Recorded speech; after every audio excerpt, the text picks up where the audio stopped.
Grace, is that baby mine? She stood in his kitchen wearing a housekeeper's apron, praying he wouldn't remember her face. He didn't nod at first, but when his hand brushed hers reaching for a glass, something in his eyes flickered, like a memory trying to surface from the dark. 6 months earlier, she'd spent one night with a stranger to save herself from ruin and left before sunrise without giving her name. Now that stranger signed her paychecks, and the child growing inside her carried his blood and his family's entire fortune. His mother had already thrown out 2 housekeepers she didn't trust. This one, she decided, wouldn't last the week. She had no idea what and who was about to walk through her son's front door for good. Before we dive deeper, let us know in the comments where you're watching from. We'd love to hear from you, and don't forget to hit that subscribe button so you never miss any of our upcoming videos. Grace Whitmore had never imagined herself standing outside a hotel bar at 11 at night, waiting for a man she'd never met to save her from a debt she could no longer outrun. 3 months after her husband's funeral, she was drowning hospital bills, rent, a landlord who no longer cared about her grief. Her friend Renee had suggested it as a last resort, a single transaction with a stranger passing through the city, nothing more, nothing that would follow her home. Grace told herself it wasn't who she was. She told herself a lot of things that night. He never gave his name either. He was polished, quiet, carrying the kind of exhaustion that comes from responsibilities too heavy to name out loud. They spoke for an hour before either of them stopped pretending it was about anything else. By morning, Grace was gone before he woke, cash folded on the nightstand that she didn't take, her conscience already writing the apology she'd never get to give. 5 weeks later, a doctor's office confirmed what her body had already been trying to tell her. Grace sat alone in the waiting room and understood, with a clarity that frightened her, that her life had just split into a before and an after, and the man responsible didn't even know her name. 6 months pregnant and out of savings, Grace answered a housekeeping ad for a private estate on Ridgemont Lane, desperate enough not to ask too many questions about why the position had opened twice in the same year. The woman who interviewed her, a formidable silver-haired matriarch named Heir Cole, looked her over like an appraiser assessing a flawed painting. "You understand the standards of this house," Heir said, not as a question. Grace understood only that she needed the job more than she needed her pride. She met her employer 3 days into the position, and the ground seemed to tilt beneath her when she realized the man crossing the foyer in a tailored gray suit was the same man from that hotel bar 6 months earlier. Nathaniel Cole didn't recognize her immediately. Grief and exhaustion had aged her face since then, and she'd been careful to keep her eyes down, her voice quiet, her presence forgettable. But something in him stirred each time she was near, an unease he couldn't name, a familiarity he couldn't place. Grace spent her nights terrified he would remember, and her days terrified he wouldn't. Heir Cole disliked Grace on instinct, the way she disliked anything she couldn't categorize and control. But it was Vivian Marsh, Nathaniel's polished, ambitious fiancée, who saw Grace as a genuine threat the moment she noticed the way Nathaniel's eyes lingered a beat too long on the new housekeeper. Vivian had spent 3 years positioning herself to marry into the Cole fortune, and she wasn't about to let a pregnant housekeeper complicate her timeline. "She's hiding something," Vivian told Heir over tea, watching Grace refill water glasses with practiced silence. "Look at how she avoids his eyes. Servants who have done nothing wrong don't behave that way."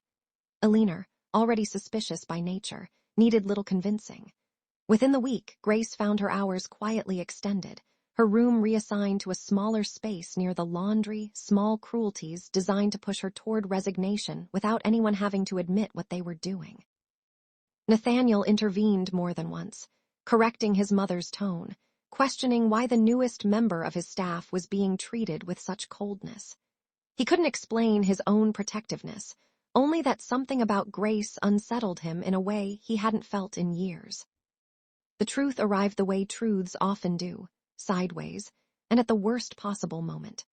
Grace fainted in the upstairs hallway during her 7th month, and in the panic of the household staff calling for help, Nathaniel carried her to the car himself, his hand resting instinctively against her stomach as he checked for a response, the way he'd once done with a stranger whose face he could no longer picture clearly. The baby kicked hard against his palm. Something in his memory clicked into place, faint but undeniable. At the hospital, he sat outside her room turning the pieces over until they formed a shape he didn't want to believe. Her voice, her eyes when she thought no one was watching. He returned to his car and sat in the parking garage for 20 minutes before he trusted himself to drive. He didn't confront her that night. He needed proof before he let himself hope, or panic, or feel anything at all about what this meant for the family legacy his mother had spent a lifetime protecting. Vivian Marsh had not clawed her way to the edge of the Cole family fortune to lose it to a housekeeper's pregnancy.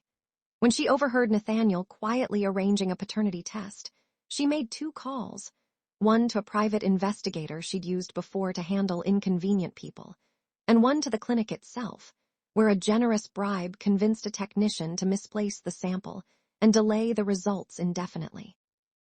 What Vivian hadn't planned for was Grace's oldest friend, Renee, arriving unannounced at the estate to check on her, and overhearing a conversation between Vivian and the investigator in the garden that made her blood run cold. Renee said nothing to Grace that day. Instead, she went straight to Nathaniel's assistant, then to Nathaniel himself, laying out exactly what she'd heard. The bribe, the falsified results, the plan to have Grace quietly removed from the estate before the truth could surface at all. Nathaniel confronted the clinic directly, threatening legal action that made the truth spill out within the hour. The technician confessed. The falsified paperwork was traced back to a payment from Vivian's personal account. Nathaniel found Grace in the garden at dusk, her hand resting against the weight of the child she carried, and for the first time since she'd arrived at Ridgemont Lane, he didn't wait for her to speak first. "I know who you are," he said quietly. "I've known for days. I just needed proof before I let myself say it out loud." Grace's composure finally broke, months of fear dissolving into a silence that said more than any explanation could. "I didn't come here for this," she said.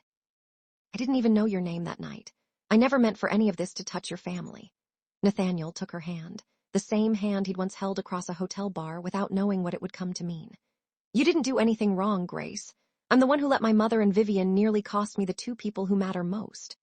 Eleanor Cole, watching from the terrace, felt something shift in her own chest as she witnessed her son's face soften in a way she hadn't seen since before his father's death. Nathaniel confronted his mother that same night, his patience finally spent. "This is the woman I love, and this is my child. If you cannot make room in this family for both of them, I will build a life outside of it that has no room for you." Eleanor, faced for the first time with the possibility of losing her only son entirely, chose humility over pride. Vivian was quietly removed from the estate before morning, her engagement ring left behind on the hallway table like the empty promise it had always been. Before we go, let us know in the comments what you would have done in Grace's place. And don't forget to subscribe so you never miss our next story.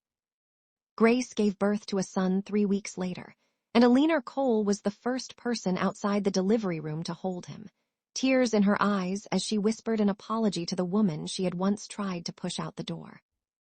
Nathaniel proposed on the terrace where he'd found her that evening in the garden, and Grace said yes without hesitation, understanding at last that the night she'd tried so hard to forget had given her the one thing she never expected to find again: a family who chose her, fully and without condition.